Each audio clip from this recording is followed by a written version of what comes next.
Language, September 3rd. So, today, you may go ahead and get your books out. You may open them to page 48.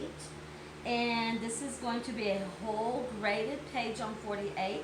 I feel like you all should have a very good understanding of everything that is going on page 48. So on Think B, you're going to underline the verb 2 times and the subject 1 time. Watch closely for inverted order. That means possibly, maybe, the subject is coming after the verb. Let's look at number 1.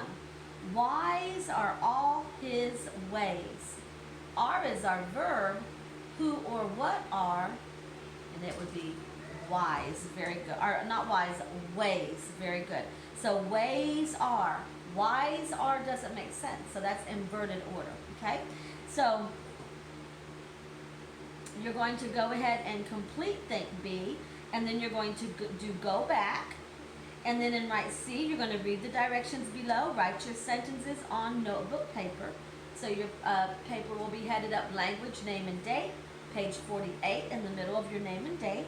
And then remember D, if the sentence has the correct verb form, write correct. If it has the wrong verb form, write the correct verb in the blank. Do not add or remove helping verbs. So you will complete page 48 on your own. And then looking at page 49. On page 49, we are going to start diagramming sentences. I love diagramming sentences. By the end of the year, you will be able to diagram every word in a sentence. No matter what the word is, you will know where it goes in a diagram. To me, that is so amazingly awesome. But right now, we are only diagramming our subject and our verb. So what you have to remember about diagramming is that our subject or our verb is always the first word that we write on our diagram. And the verb is always written on the right side. So this is where our verb goes. This is where our subject goes. We write this one first, and then we come write our subject. Okay? It's like we're working backwards, kind of. So if we have, let's just start right into this. I think this is the easiest way, is to just start into it. Look at sentence number 1. It said, the dead, I'm on page 49, think. Sentence number 1. The dead leaves fall. So our verb there is fall, underline it twice. And who or what fall, leaves, underline it once. That's our subject. And we're going to diagram our subject and verb on the line at the end of the sentence.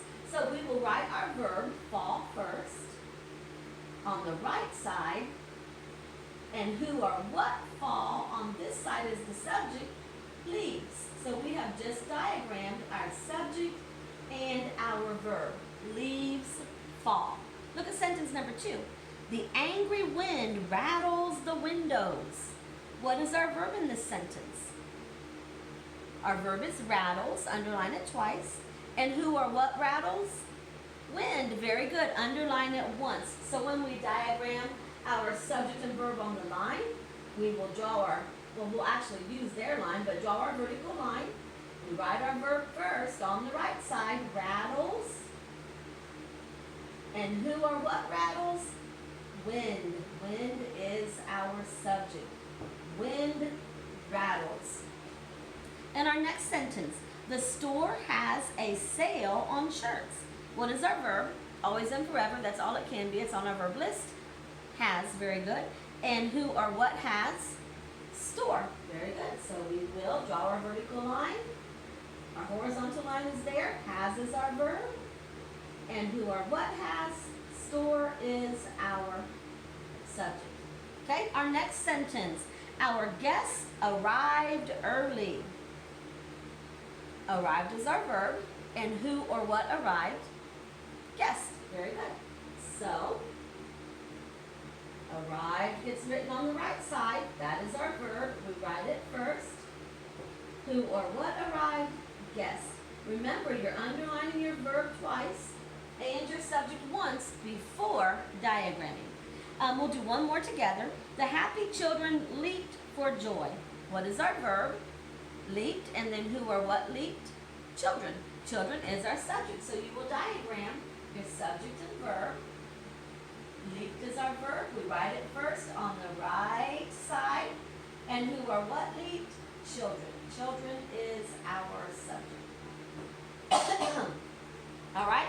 So you will complete sentences 6 through 12 on your own. Now, one thing on all of these, you have a simple subject and a simple verb. So you're just going to have one word on your verb line, one word on your subject line for this page, okay? Go ahead and turn to page 51. Now on 51, our sentences are becoming a little bit more complex on page 51. Complex means a little bit, I don't want to say the word difficult because I don't want to give you a reason to think it's hard, because it is not. Because we know how to we know how to locate our verbs, we know how to locate our subject. We've been doing that for weeks. So as long as we can do that, then we definitely can write them on the correct line. Okay, so let's look on page 51 at think. Give me 1 second, let me look here at mine. Yeah, look on page 51 under think. Underline the subjects once and the verbs twice. Diagram the subjects and verbs on the lines. So the box of money has been, and my word is crossed out in my book, I don't know what it says, has been found.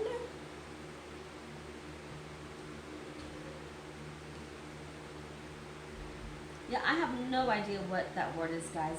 Let's just skip number 1 because I have no idea. It's crossed out so hard that I can't even read it on the sentence and on the diagram part. Has been lost, has been found, has been, yeah, I don't know. Skip number 1. Go to number 2. Unless you can read the word and it makes sense and you know how to do it. Number 2, a strong wind blew yesterday. What is our verb here? Blew, underline it twice. And who or what blew? Wind. Very good. So we will diagram our verb first, blew, on the right side. Who or what blew? Wind. Wind blew is a diagram of our subject and our verb. Number 3, there is a time for every purpose under heaven. What is our verb? Is our verb, underline it twice. And who or what is? Think before you answer. Who or what is? It's not there. Who or what is? Time is. Time is our subject. So you will diagram your verb first on the right side, and then your subject, time. Time is. Look at number 4. The sun shone brightly through the window. What is our verb? Shone, underline it twice. Who or what shone?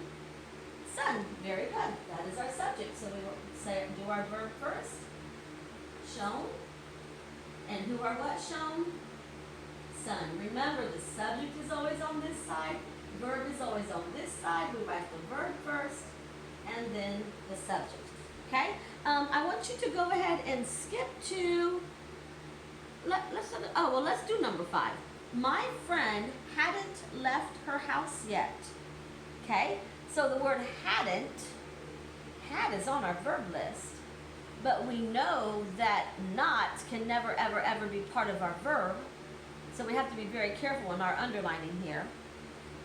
So our verb is, and we can stand up and left. So our verb is had, left. Underline just the had part of hadn't. Had left. And who or what had left? Friend. Very good. So we will write it. Had left.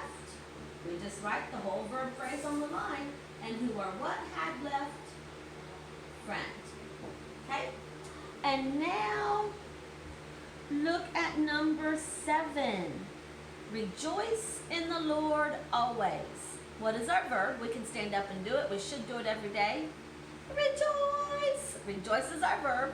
This sentence is what kind of sentence? Rejoice in the Lord always. Make your bed. Watch your videos. Take out the trash. It is an imperative sentence. It's giving a command. So we know that the subject will be you.